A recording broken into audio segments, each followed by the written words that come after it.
बुलेटिनची सुरुवात दौंडमधल्या यवतच्या बातमीनं, कारण यवतमध्ये आज तणावपूर्ण वातावरण होतं।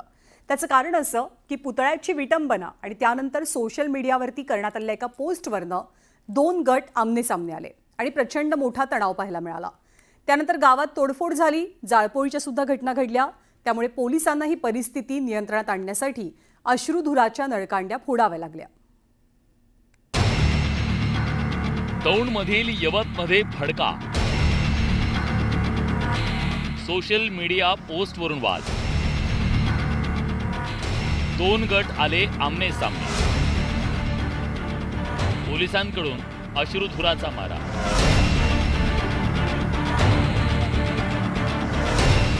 पुणे जिल्ह्याच्या दौंड तालुक्यातल्या यवतमध्ये शुक्रवारी सकाळी तणाव निर्माण झाला।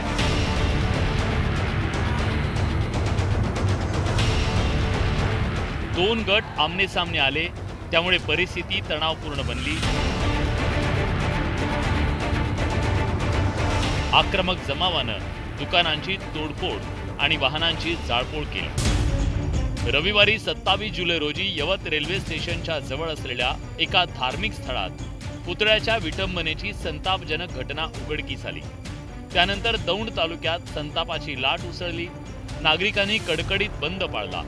भाजपचे आमदार गोपीचंद पडळकर आणि अजित पवारांच्या राष्ट्रवादीचे आमदार संग्राम जगताप यांनी यवतमध्ये हिंदुत्ववादी संघटनांचा मोर्चा काढला। दरम्यान एका तरुणानं व्हॉट्सअपवर आक्षेपार्ह पोस्ट केल्यानंतर शुक्रवारी सकाळपासून यवतमध्ये तणाव निर्माण झाला। छत्रपती शिवाजी महाराजांच्या नावाखाली सगळी लोक जातीपातीच्या भिंती बाजूला ठेवून एकत्र येऊ शकतात आणि मग त्या अस्मितेवरतीच घाला घालायचा, आमच्या स्वाभिमानावरती घाला घालायचा।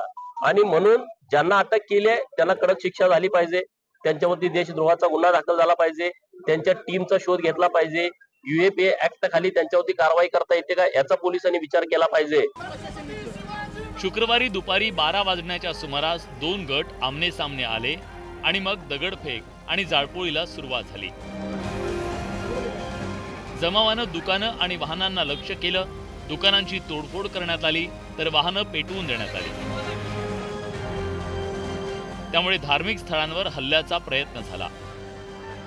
अचानक गटलागर्दी हे 12-12:30च्या दरम्यान पोलिसाच्या समोर आली। त्याच वेळी पोलिसांनी त्या माणसाला पोलीस स्टेशनला आणला।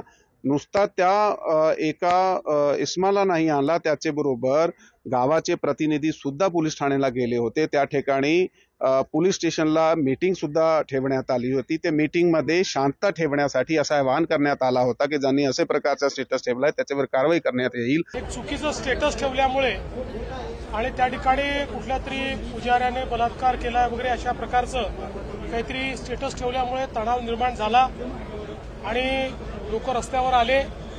जमावाला पांगवण्याकरता काही प्रमाणात लाठीचार्ज देखील करावा लागला, पण आता परिस्थिती नियंत्रणामध्ये आहे। प्रक्षोभक जमावाला पांगवण्यासाठी पोलिसांनी अश्रुधुराच्या नळकांड्या फोडल्या, तसंच पोलिसांनी जमावावर लाठीचार्ज केला। ज्यांनी कोणी पोस्ट टाकलेली आहे त्याचा तसा बघितलं तर इथल्या लोकांशी फार काही जवळचा संबंध आहे अशातला भाग नाहीये। तो मला वाटतं नांदेडवरून आलेला आहे, म्हणजे काही वर्षापूर्वी, आणि तो त्याचं मला वाटतं बिगारीचं काम करतो, गवंड्याचं काम करतो। आक्षेपार्ह पोस्ट करणाऱ्या तरुणाला यवत पोलिसांनी ताब्यात घेतलंय, तसंच पोलिसांनी परिस्थिती नियंत्रणात आणली। खरं तर गेल्या 2-3 दिवसापासून यवतमध्ये वातावरण खदखदत असताना पोलिसांनी त्याची वेळीच दखल का घेतली नाही? दोन गटातला तणाव दूर करण्यासाठी पोलिसांनी प्रयत्न का केले नाहीत? असे एक ना अनेक प्रश्न या निमित्तानं उपस्थित झालेत। सुमित सोनवणे, न्यूज 18 लोकमत, दौंड।